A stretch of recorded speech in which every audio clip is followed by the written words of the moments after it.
So here it is, YouTube. I'm Roadhawk Wilson, welcoming you into my home and continuing the how-to series of Funko Pop videos that I'm doing. This one is going to be how to find secondhand pops outside of the internet. And this is going to be a shorter one because the best experience I have had finding secondhand pops has easily been going to my local thrift shops, comic book shops, and like stores that are devoted to nerd paraphernalia. Now, a lot of these are online as well and sell and do all kinds of stuff, but for those of us in Colorado or on the West Coast, there's Second and Charles, which tends to have about 100 or so pops online. Local comic book shops are great for this. Some will only focus on the most popular and the most expensive, but many pops actually are on sale frequently at comic book shops, especially now, because comic book shops have taken a substantial hit from coronavirus and people just don't want to go there. But they are where you can find some really rare, very cheap pops comparatively to what they can be.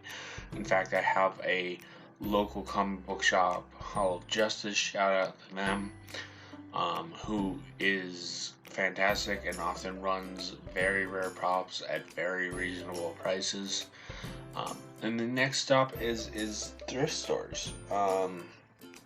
Goodwill,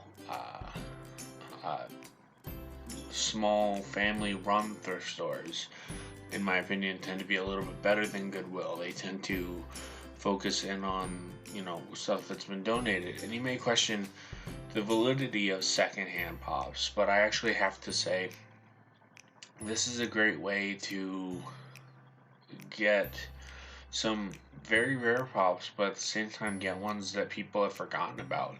My first pop that I ever bought at Second and Charles was a first edition Firestorm. I've talked about it a couple times on this channel, and it continues to be one of my more rare, forgotten about pops. And if there's one thing that you need to remember about Funko Pops, it's that a collection from 5 or 6 years ago can skyrocket in price, especially once they become more rare.